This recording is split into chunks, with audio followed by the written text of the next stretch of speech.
Well, there are no signs here of this surge reducing or the second wave being pulled down anytime soon, because the latest of what has been reported in the past 24 hours. Let's get you the fresh figures here. 47 plus fresh COVID cases here in a single day. I beg your pardon, that would be 47,000.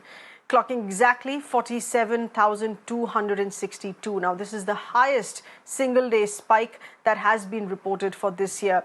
The recovery rate has further dropped to minus 95.6%, and 275 COVID deaths have taken place in the past 24 hours. The worst affected states here that continue to be Maharashtra, Punjab, Karnataka, Kerala and Chhattisgarh as well. We're going to be hearing from the Health Ministry in just a bit. But meanwhile, let's get you state-by-state updates here that are coming in. Those who are visiting malls and markets, this is for the city of Mumbai, be aware that random RT-PCR testing that is being done, and if you're asked to do it, you cannot refuse either. The government has now made this compulsory, that if you're visiting shopping malls, there will be random checks. This would be done not just at malls, but other crowded markets, other religious places, government offices here. Kurla is one such area in Mumbai that has the most COVID cases here. And for that, our correspondent Disha is getting us those inputs. Random antigen tests have started in malls as well here in the city of Mumbai. It's the day 2, and as you can see that visitors who are coming to the mall randomly, the BMC is asking them to get themselves tested. And as you can see in the mall, of course, the visitors have to pay 250 rupees. In the other crowded places like markets, tourist places or bus depots and railway stations, it is at the end of the day the BMC that will bear the cost. But as far as the malls are concerned, because that's also one of the places which sees maximum footfall, specifically during weekends, and that is why this is the camp that has been set up here by the BMC here in concern. We are here at the Kurla Phoenix Market City Mall, and as you can see, it's the day 2 of the random antigen test that is being going on currently. And yesterday as well in the city of Mumbai, the BMC did test close to 15,000 people as against the total target of 47,000, out of which nearly 8%, which is approximately 1,100 people, were tested positive. And as you can see in malls, of course, 400 people have to be tested every single day, and that's the target that's been given to the BMC in concern, ward-wise, of course. And here we are looking at that a visitor has already paid 250 rupees, and then the antigen test is being conducted.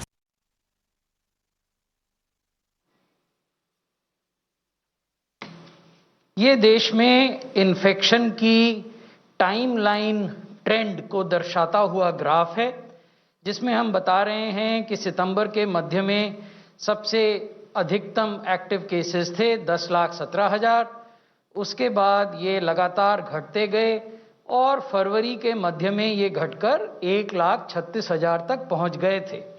उसके बाद cases में बढ़ना शुरू हुआ और आज जब हम आपसे बात कर रहे हैं तो देश में 3,68,000 से कुछ ज़्यादा एक्टिव केसेस हैं। ये एक्टिव केसेस किन राज्यों से आ रहे हैं? 2 राज्य हैं जो हमारे लिए गंभीर चिंता का विषय हैं। अन्य राज्य भी हैं जिनके बारे में हम चर्चा करेंगे, but 2 states are of cases. First of which is Maharashtra. पिछले 24 घंटों में महाराष्ट्र में 28,000 से ज़्यादा नए केसेस रिपोर्ट हुए हैं। और महाराष्ट्र के जो 5 जिले हैं जो राज्य के भीतर सबसे ज़्यादा केसेस कंट्रीब्यूट कर रहे हैं या जहां केसेस कंसंट्रेटेड हैं, जैसा मैंने पहले भी आपसे जानकारी साझा की, वो हैं पुणे, नागपुर, मुंबई, ठाणे और नासिक। पंजाब हमारे लिए चिंता का विषय इसलिए है कि अपनी कुल जनसंख्या के अनुपात में पंजाब में बहुत अधिक संख्या में नए केसेस रिपोर्ट हो रहे हैं।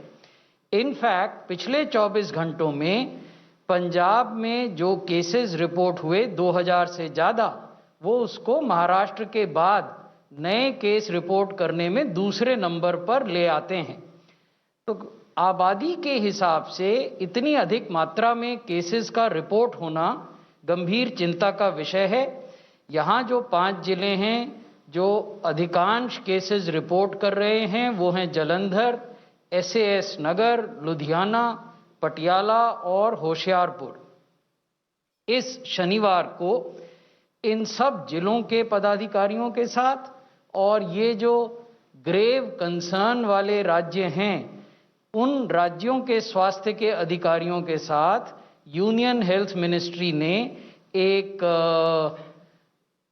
लंबी विस्तृत बैठक आयोजित की है ताकि अब उन्हें अपनी स्ट्रैटेजी में और क्या रिफाइनमेंट करने हैं और किस प्रकार से इस पर काबू पाना है उस पर चर्चा की जा सके। तो ये जो दो राज्य हैं महाराष्ट्र और पंजाब जो गंभीर चिंता का विषय हैं, इसके अतिरिक्त भी राज्य हैं जो चिंता का विषय हैं। अब मैं उनकी जानकारी आपको देता हूं। ये हैं गुजरात और मध्य प्रदेश। गुजरात में लगभग 1700 केस प्रतिदिन अब रिपोर्ट हो रहे हैं और मध्य प्रदेश में लगभग 1500 केसेस रिपोर्ट हो रहे हैं। गुजरात में सूरत, अहमदाबाद, वडोदरा, राजकोट और भावनगर ऐसे जिले हैं जहां अधिकांश केसेस केंद्रित हैं।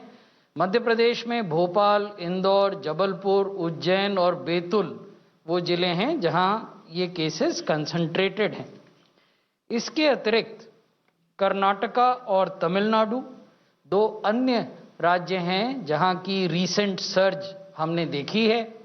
कर्नाटक में 24 घंटे में लगभग 2000 केस नए अब आ रहे हैं। तमिलनाडु में 1437 केसेस 24 घंटे में। कर्नाटक में बेंगलुरु अर्बन, दक्षिण कन्नड़ा, कालाबुर्गी, उडुपी और मैसूरू ये 5 जिले हैं जहां की अधिकांश नए मामले केंद्रित हैं। और तमिलनाडु में चेन्नई, चेंगलपट्टू, कोयम्बटूर, थिरुवल्लूर और थंजावुर ये जिले हैं जहां नए केसेस केंद्रित हैं।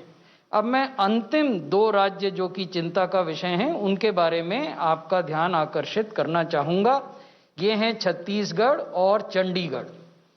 छत्तीसगढ़ में जहां 150 से कम केस प्रतिदिन आते थे वहां अब लगभग 1500-1600 केस प्रतिदिन आ रहे हैं।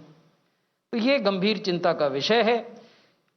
जिन जिलों में ये केसेस केंद्रित हैं छत्तीसगढ़ के वो हैं दुर्ग, रायपुर, बिलासपुर, राजनांदगांव और Surguja.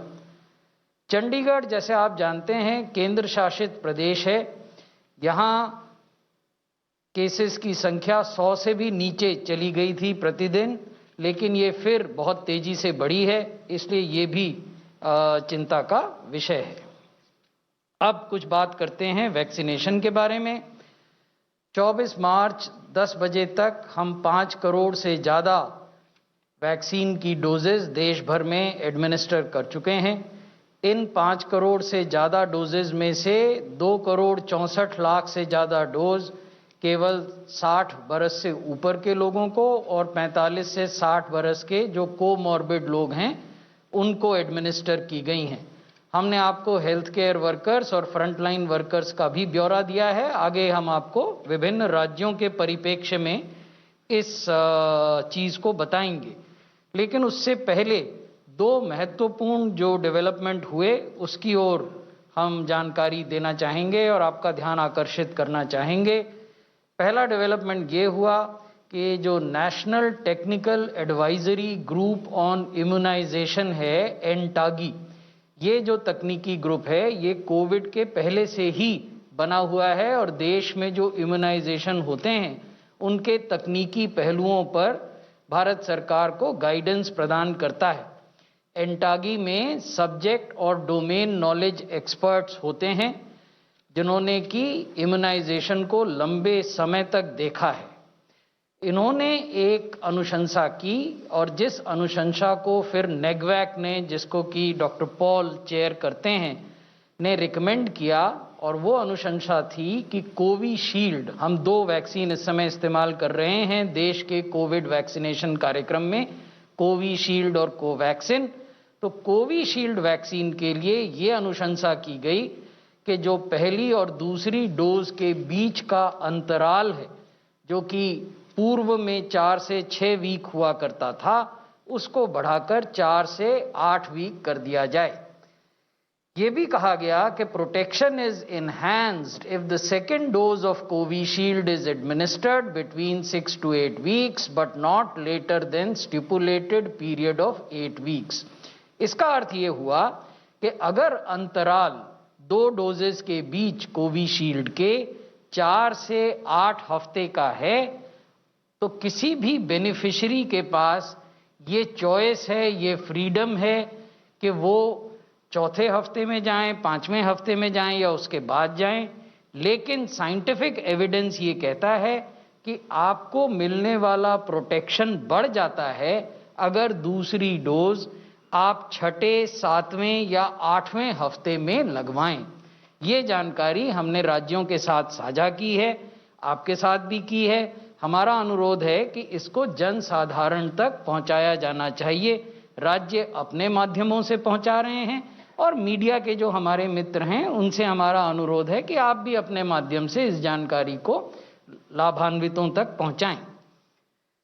Revised time interval between these 2 doses is applicable, as I told you, to Covishield and not to Covaxin। यानी कोवैक्सीन के केस में अभी भी जो अंतराल है दोनों डोजेस के बीच का, the time interval continues to be 4 to 6 weeks। तो ये एक महत्वपूर्ण डेवलपमेंट हुई जिसकी ओर हम आपका ध्यान आकर्षित कर रहे हैं। दूसरी महत्वपूर्ण डेवलपमेंट ये है, सरकार ने ये निर्णय लिया है कि 1 अप्रैल से कोई भी नागरिक जो 45 बरस या उससे अधिक आयु के हैं वो वैक्सीनेशन के लिए एलिजिबल होंगे। अब कोमॉर्बिडिटीज की शर्त को हटा दिया गया है। ये भी कहा गया कि इस प्रक्रिया के लिए जो रजिस्ट्रेशन है कोविन पर वो 1 अप्रैल से प्रारंभ होगा। ये निर्णय क्यों लिया गया? ये निर्णय इसलिए लिया गया है कि हमारे देश में कुल कोविड मृत्यु का 88% मृत्यु उस आयु वर्ग में है जो 45 बरस से अधिक के। 88% of all COVID deaths in the country are taking place in the age group that is 45 years and above. So this is a significant scientific fact, and this is coupled with the fact that case fatality rate for age groups 45 and above is 2.85% in the country. So therefore, this group is the most vulnerable population group and needs to be protected first. तो ये वैज्ञानिक तथ्य है जिसके आधार पर सरकार ने ये निर्णय लिया है।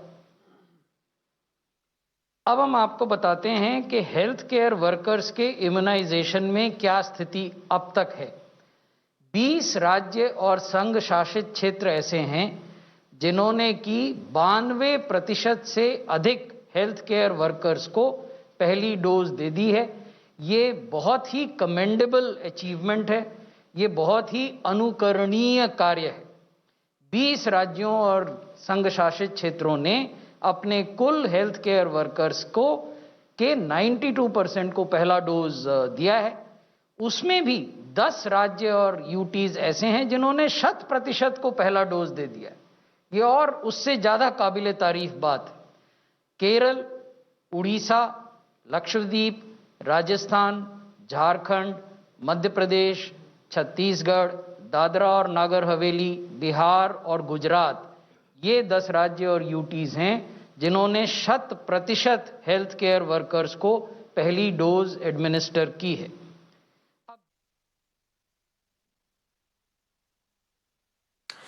The Health Ministry there highlighting the grave concern states here that has already been named and why they're looking at the increase in numbers. While that information there continues, we'll get you the big takeaways from those inputs in just a bit.